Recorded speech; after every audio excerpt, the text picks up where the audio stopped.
Aku kenal seorang perempuan. Sebut saja namanya Bunga. Usianya masih muda, baru awal 20-an.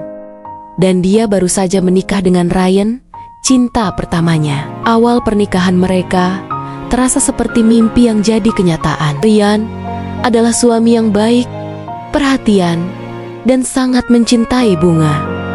Setiap hari, rumah mereka dipenuhi tawa dan kebahagiaan. Bunga merasa menjadi wanita paling beruntung di dunia. Namun, seiring berjalannya waktu, ada satu hal yang mulai terasa berbeda. Ryan memiliki hasrat yang sangat tinggi, jauh di atas rata-rata. Awalnya, Bunga menganggap ini sebagai tanda cinta dan gairah yang membara di antara mereka.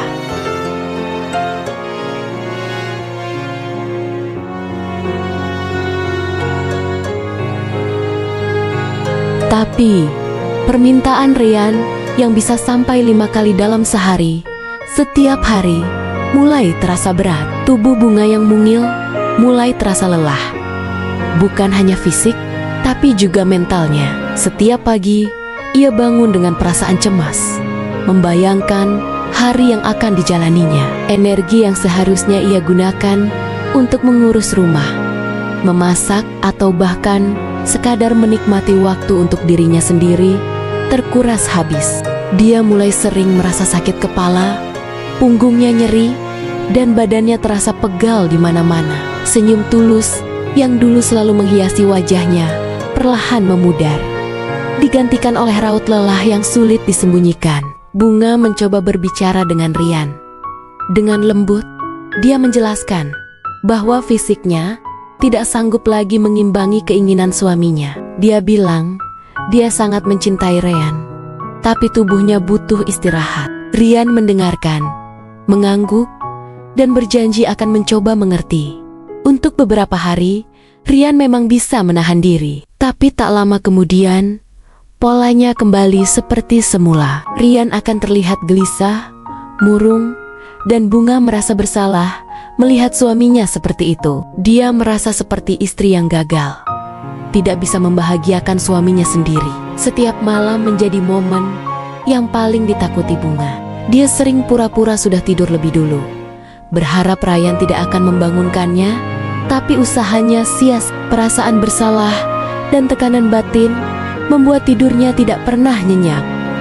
Hubungan mereka yang dulu hangat mulai terasa dingin. Mereka masih saling bicara, tapi ada jarak yang tak terlihat di antara mereka.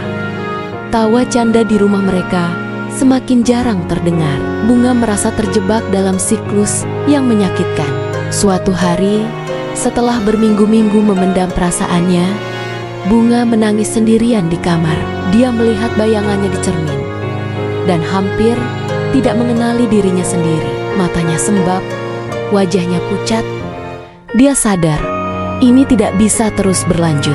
Dia mencintai Ryan, tapi dia juga mencintai dirinya sendiri. Dia tidak mau kehilangan dirinya dalam pernikahan ini. Dia mulai berpikir, adakah jalan keluar dari situasi ini tanpa harus mengorbankan pernikahannya? Pikiran itu terus berputar di kepalanya. Dia teringat beberapa cerita tentang poligami. Awalnya, ide itu terasa sangat menakutkan dan menyakitkan. Bagaimana mungkin dia bisa berbagi suaminya dengan wanita lain? Hatinya terasa diremas membayangkannya. Tapi kemudian, sebuah pikiran lain muncul. Mungkin ini adalah satu-satunya cara. Mungkin dengan begitu, beban di pundaknya bisa terangkat. Mungkin Ryan bisa bahagia, dan dia pun bisa mendapatkan kembali hidupnya. Dengan hati yang berat dan penuh keraguan, Bunga memberanikan diri untuk berbicara serius dengan Ryan. Malam itu, setelah makan malam, dia mengajak Ryan duduk di ruang tamu. Suasananya tegang. Bunga menarik napas dalam-dalam, mencoba menguatkan hatinya. "Mas," katanya dengan suara bergetar, "aku sudah memikirkan ini matang-matang. Aku tahu, aku tidak bisa sepenuhnya memenuhi kebutuhanmu. Aku lelah, Mas. Sungguh, aku sangat lelah." Ryan menatapnya dengan pandangan sedih. "Aku minta maaf, sayang. Aku sudah mencoba.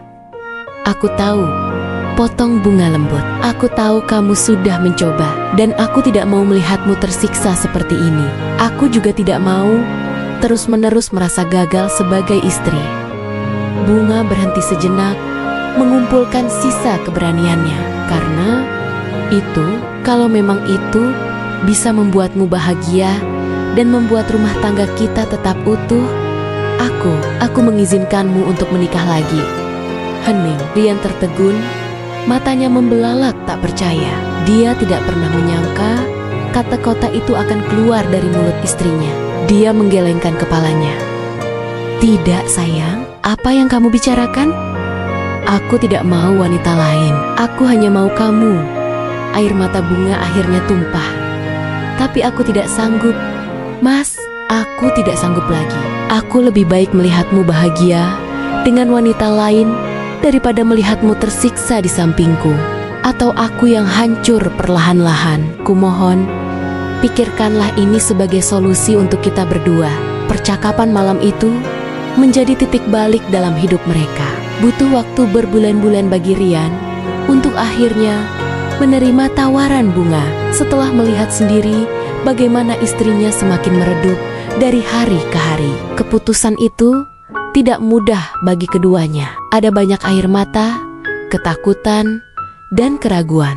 Akhirnya, Rian menikah lagi dengan seorang wanita pilihan mereka berdua yang sudah mengerti kondisi rumah tangga mereka sejak awal. Bunga tidak akan pernah mengatakan bahwa ini adalah jalan yang mudah. Ada rasa cemburu, ada rasa sakit saat harus berbagi. Tapi di sisi lain, dia merasakan kelegaan yang luar biasa. Beban berat yang selama ini menekan pundaknya perlahan terangkat.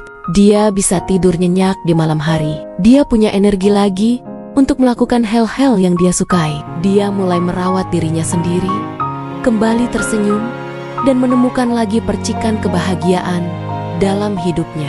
Hubungannya dengan Rian pun perlahan membaik. Mereka bisa berbicara dari hati ke hati tanpa ada lagi tekanan atau rasa bersalah. Rian tetap menjadi suami yang perhatian padanya, dan Bunga merasa bisa menjadi istri yang lebih baik dengan caranya sendiri.